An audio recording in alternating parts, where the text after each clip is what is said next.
sell the deal back in Britain, but chose not to. Then came what could go down as one of the great symbolic moments of Britain's 45 years of EU membership. On camera, the Prime Minister plainly lost her temper today with the European Commission President, Jean-Claude Juncker.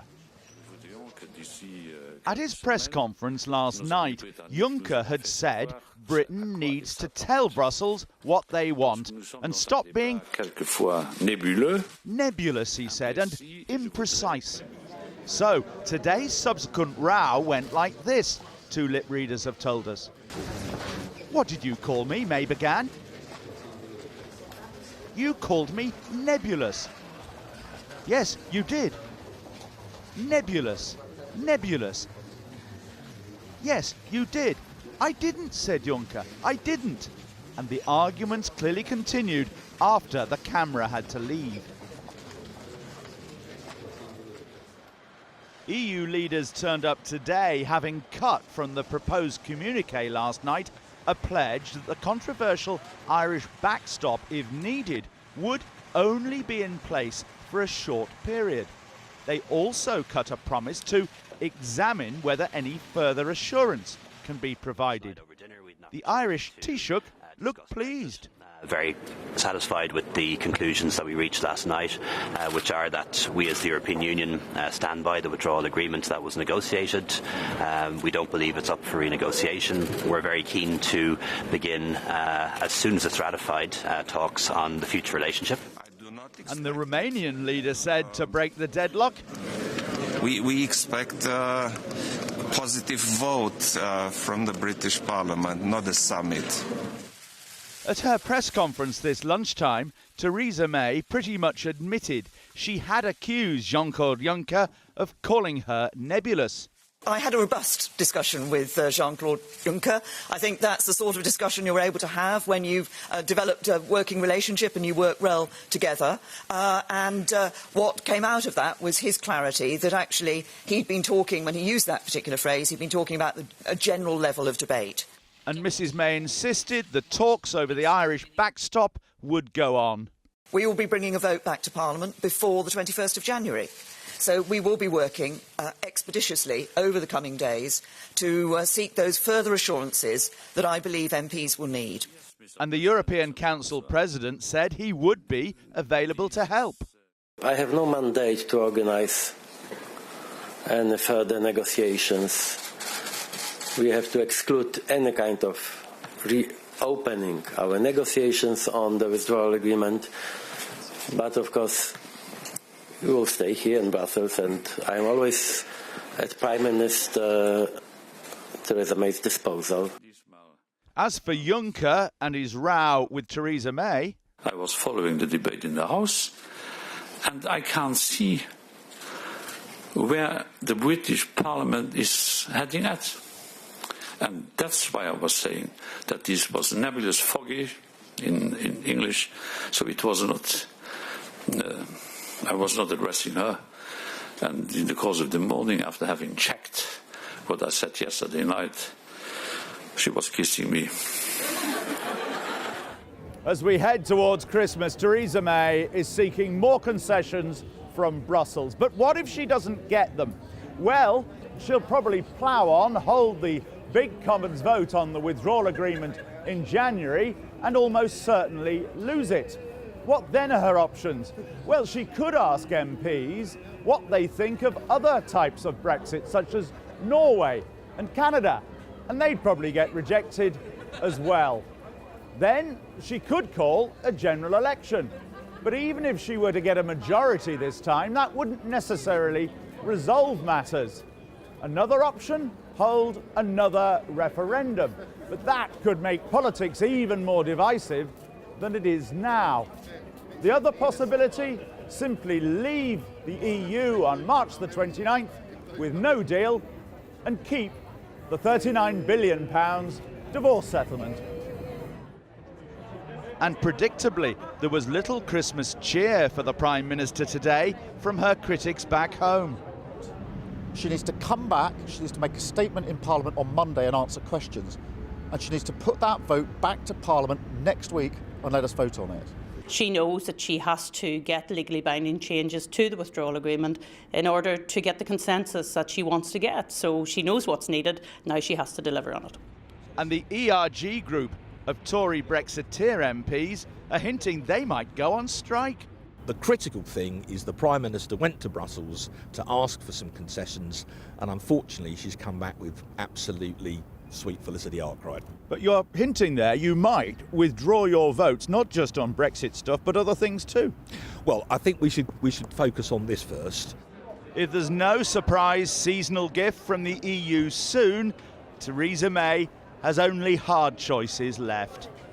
Well, Michael joins us now from a Leave Means Leave rally in Westminster. Michael. Well, this is a rally of, several hundred people here in the Queen Elizabeth Conference Centre. A cross-party lineup. They're hearing right now from Kate Hoey, the Labour MP. They'll also be hearing later from Graham Stringer, another Labour MP, and from people from other parties. Sammy Wilson from the DUP, Jacob Rees-Mogg, of course, the leader of the Conservatives ERG group, and also the former leader of UKIP, Nigel Farage. Now, the meeting was begun by John Longworth, the former Director General of the British Chambers of Commerce, who accused Theresa May of being a quizzling. He spoke of another round of lies and deceit and warned against Project Fear Mark II. And he was followed by Richard Tice, the leader of Leave Means Leave, who said that they faced the battle of our lives against the tide of the establishment. Now, earlier today, Tony Blair, the former Prime Minister, did a round of interviews and a big meeting in London this morning, and he reckons, he says now, the probability is more than 50% in his view that we will end up having another referendum on the Brexit issue. And really, this is what this rally is all about. For several months now, these people have been geared up to fight the possibility of another referendum. But the theme here tonight is that no deal is no problem. Thank you, Michael. Sounding unusually whispering there. Well, Theresa May won a confidence vote of Tory MPs on Wednesday, but with continuing opposition from Tory Brexiteers, her DUP partners, the opposition and European leaders, as we now know, can she maintain support from her own party? The Conservative grandee, Ken Clarke, called this week's confidence vote an unhelpful and irrelevant distraction. He joins you now from his Nottinghamshire constituency. Thanks for coming on the programme, Ken Clarke. It's been an incredibly dramatic week. What has actually changed, do you think? Well, everything's got even more shambolic and overexcited, I think, and we all need to calm down. So after Christmas, it's just possible that fewer people will be saying rather extreme and wild things, and we all concentrate on the task in hand. I think we'll probably need more time, but I do think that from now on, it's got to be a beginning of cross-party talks in Parliament to try to see what there is a majority for. It will be a miracle if she gets a majority for her withdrawal deal that she's got at the moment. And she certainly won't get a majority based on the entire Conservative Party with Brexiteers plus the DUP, because it's out of step, really, with the majority of the House of Commons. There are two things that there's an overwhelming majority for in the House of Commons. The first is that most people, probably I'd say 80% of MPs, do not wish to leave with no deal. They agree with me, that really would be a disaster. It's not Project Fear. You can't ignore the vast majority of economists and all our business leadership. The second thing that almost everybody's agreed upon is we're prepared to give a permanent guarantee that we'll abide by the Good Friday Agreement and have an open border in Ireland. And for that, you need to be in the single market and you need to have a lot of regulatory convergence. Now, starting from that, I think across party, given we've all got to avoid a disaster, you could actually put together a withdrawal agreement that would enable you smoothly to move on to start the big negotiations on what the eventual deal will be. It sounds almost like you're asking for a government of national unity. That does mean, I think. Well, I don't think in the present atmosphere it's going to be easy to form that. But what I'm asking for is that people should stop, just abandon their party politics. I think most people agree, front bench and back bench, both sides, that there are big historic issues involved here, and just see what a cross-party, front benchers perhaps, if not large blocks of back benchers from each of the parties, actually agree on what we are going to put forward. At the moment we're just talking about the withdrawal deal. After that, if you ever get one, you go after March into years of negotiation and what the eventual deal will be on all sorts of things we haven't even talked about yet. Now, I think it should be possible to put together the basis upon which we withdraw and start the negotiations. I do think the March 29th deadline probably will have to be put back, and I think we could revoke Article 50 and to give us more time and then say that we're going to reach an agreement, discover on what terms what we're going to change to if we leave, and then if the House still wants, invoke Article 50 again, and it'll only take a fortnight to put the agreement we've actually reached into place. But do you now accept that the deal as it stands is dead? Well, it will be something of a miracle if she can get a majority for it, because if she starts saying that the British have a unilateral right to cancel our treaty obligation to have an open border, which we can invoke at any time, which appears to be what the opponents in our party are saying is wrong with the withdrawal agreement, well, nobody's going to agree to that. And I don't want to cancel the Good Friday Agreement, and I don't think anybody wants to cause such bad relations with our friends in the Republic of Ireland and elsewhere. So I do think you've got to, if it isn't a majority to be got on the basis she's trying, you've got to get a majority in the House of Commons to agree on how we're going to handle Brexit if we're going to go ahead with it. Very briefly, in one word, is a second referendum silly, yes or no? You've said that in the past.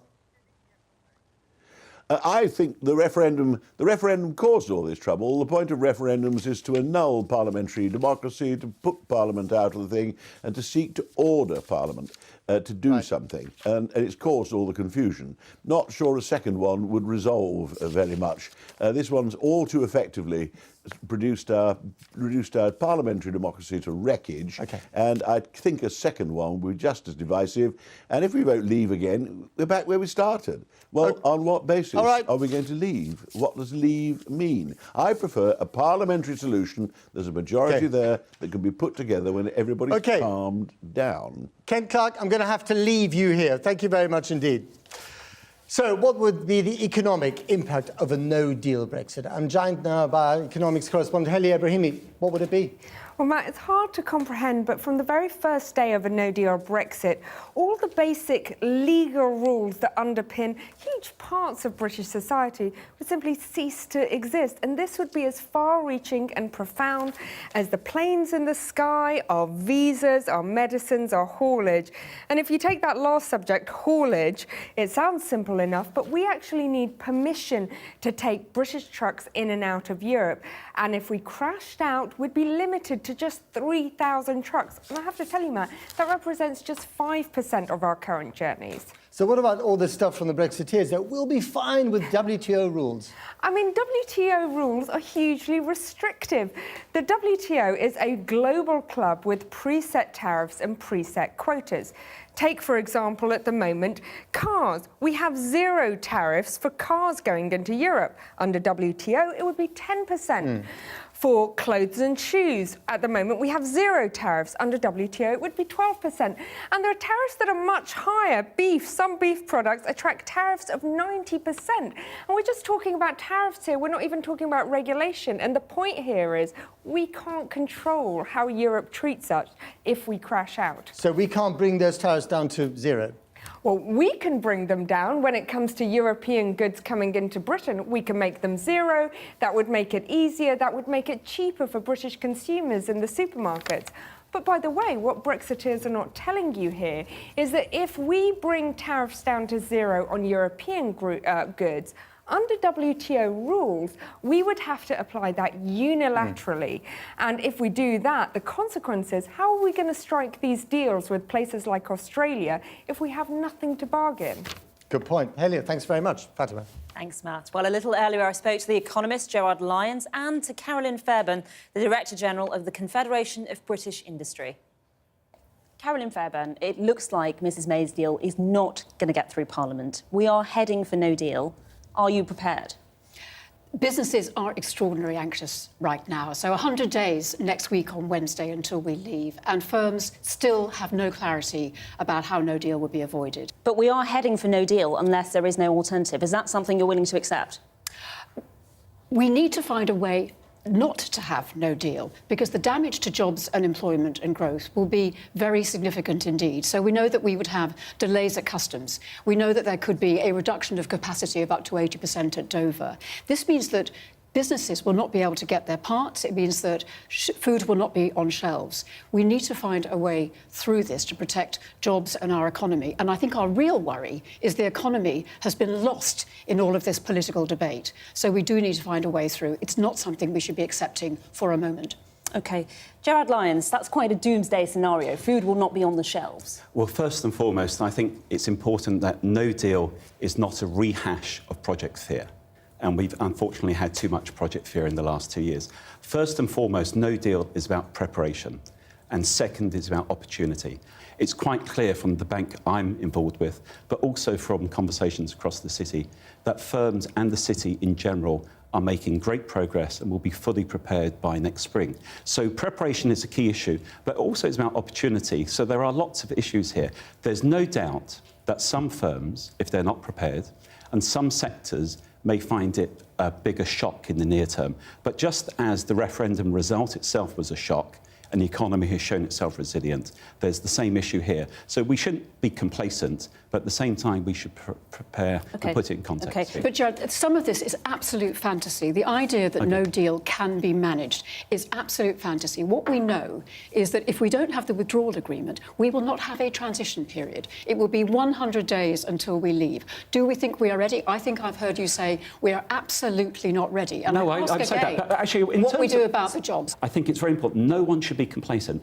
Absolutely, 100%. We should have been preparing for no deal over the last 2 years, but we are where we are. When you say a big shock in the short term, that big shock could have severe consequences on people's lives. Are you willing to gamble on that experiment? I'm not gambling on anything. I'm saying what needs to be done and what doesn't need to be done. It's about the government making sure that people are fully aware of the upside potential.